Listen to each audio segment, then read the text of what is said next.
Hi, if you've received a form number CP504 from the IRS, it can be pretty scary.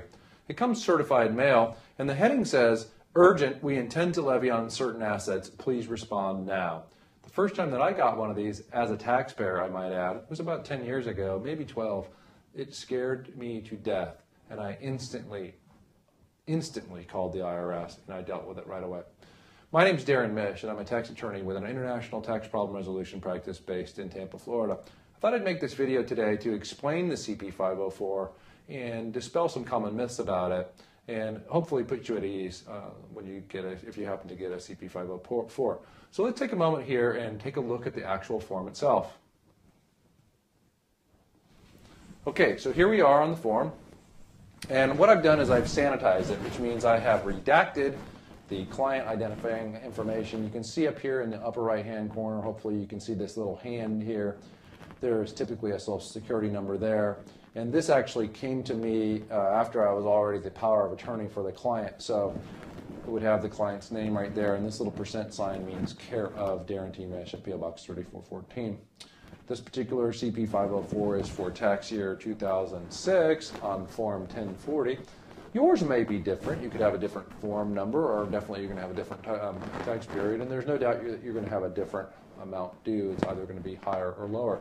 But let's take a look at this language here for a moment. Again, this thing comes certified mail, return receipt. Actually, it's supposed to come return receipt requested. The IRS conveniently leaves that off. They just send it certified mail to your last known address. If you look at this, it says urgent in really big font. It says, "We intend to levy on certain assets. Please respond now."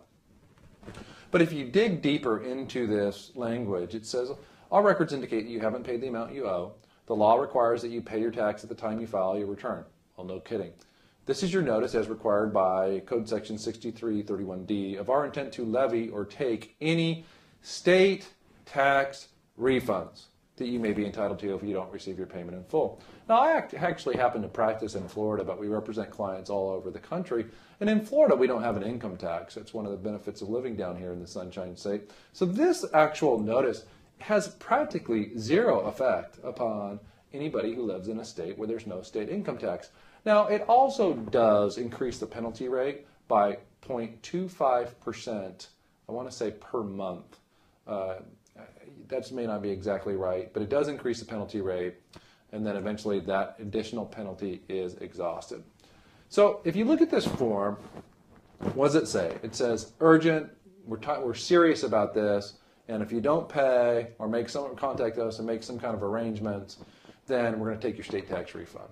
Well, most people, it's been my experience, that have IRS problems also have state tax problems. So typically I wouldn't say most taxpayers in this situation would have a state tax refund coming to them anyway. But I wanted to explain that I think it's typically a good idea to deal with these things. It's also a good idea to find representation in these types of situations, because typically soon after a CP504, you're then going to get a final notice of intent to levy, which is typically a letter 1098, although not always. You're going to get a final notice of intent to levy, and then sometime shortly thereafter, then you're going to get wage levies and bank levies. I'm often asked, well, how long? What's the correlation? What's the time frame from the time that you get a CP504 until the time you get a wage levy? Well, I wish I knew. There's no crystal ball. It's all over the map. I've seen it happen as soon as 60 days, and I've seen it happen as long as never. So really hard to predict when a levy may occur. So that's about it for the CP504. I'd like to say thank you for watching this video. I hope it was informative. If you'd like some help with these types of IRS problems, I'd encourage you to give us a call. You can reach us toll-free at 888-438-6474. You can visit our website at getirshelp.com, or you can go ahead and email us at contactus@getirshelp.com. For everyone here at the firm, I'm Darrin Mish, and I'd like to thank you for watching.